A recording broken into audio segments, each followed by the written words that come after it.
Mob justice is a form of vigilante justice, which is the practice of taking the law into one's own hands and punishing perceived wrongdoers without the authorization of a formal judicial system. It is usually considered an unlawful and immoral way to seek retribution for perceived wrongdoings, and has been around for centuries. The concept of mob justice can be traced back to ancient Greece, where citizens would gather to determine the fate of individuals accused of crimes. This type of mob justice was also seen in medieval Europe, when members of a community gathered together to take action against someone who had violated local laws or customs. During this time period, mobs were often violent and could even involve lynchings. In modern times, mob justice still exists in various forms around the world. In some countries, crowds will gather to physically assault or even kill people they feel have committed a crime or an act that violates their cultural norms.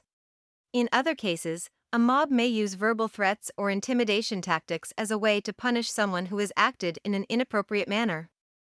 One example of modern-day mob justice occurred in India in 2012 when two teenage girls were gang-raped by multiple men while walking home from school. After local villagers heard about the incident, hundreds of them organized and marched through nearby villages demanding that those responsible be punished swiftly and harshly. As a result of the pressure from the crowd, 5 men were arrested for their involvement with the crime. Though it may seem like an effective way to quickly resolve disputes or punish criminals, mob justice does not follow proper legal procedures and can often lead to unjust punishment for innocent people. Additionally, it can be dangerous for those involved since it creates an atmosphere where emotion overrides reason and things quickly spiral out of control. Mob justice also tends to serve as a distraction from more important issues such as creating better preventative measures or improving access to legal resources within communities. Mob justice goes hand in hand with lynchings, vigilantism, and other extrajudicial killings. Today we will talk about young boys who have paid the ultimate price by mobs of angry people who accused them of wrongdoings. On August 15, 2010, two Pakistani brothers, Mughis and Munib, were lynched by a mob in Sialkot, Pakistan. They were killed, hanged and mutilated with the support of local police and Rescue 1122. Despite 9 police officers being present at the scene of the crime, they offered no intervention as the brothers were repeatedly punched and kicked before eventually being beaten to death with wooden beams and stones. The brutality was recorded by some of the witnesses who uploaded it to YouTube for broadcast on media channels. The surviving brother even reached out for help from local rescue services but was denied aid and returned back to the crowd where he eventually died. A later judicial inquiry found that the boys had been innocent of all charges levied against them. Director General Qasem Malik's report also showed that police presence had encouraged the lynching while Shams Ali admitted to carrying out the act at the behest of former district police officer Waqar Chauhan. Among these 28 people accused was Mughis Butt, 17, and Munib Butt, 15, two brothers who were residents of Hajipura, Sialkot.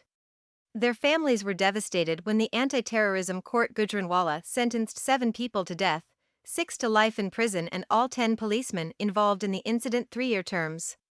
Even though they initially faced a death sentence on April 8, 2016, their fate changed when the Supreme Court intervened on October 23, 2019 and commuted their sentences to 10 years imprisonment instead. Despite this victory for justice, these 2 brothers are still paying for the crime that was committed against them. On July 8, 2015, in Sylhet, Bangladesh, 13-year-old Sheikh Mohammed Samiel Alam Rajan was brutally lynched and killed by 4 men. The men accused him of stealing a bike before lashing, torturing, and beating him to death. According to local police, Rajan died due to internal bleeding. One of the suspected killers is Kamrul Islam, an individual who was previously deported from Saudi Arabia. He fled back to Saudi Arabia after the killing. A 3-member Bangladeshi police team worked with Interpol in order to capture Islam in Saudi Arabia. Nur Ahmed also played a role in the incident. He filmed the killing on social media. On September 22, 2015, the Court of Sylhet charged 13 individuals with murder, assistance in murder, and other felony charges. The primary defendant was Kamrul Islam, who had fled to Saudi Arabia following Rajan's death. A video of Rajan's murder was posted on social media which sparked outrage throughout Bangladesh. The Justice for Rajon movement called for swift justice and petitions gathered more than 11,000 signatures. Thanks to public pressure and similar child murders cases, Rajon's 4 murderers were quickly convicted and sentenced to be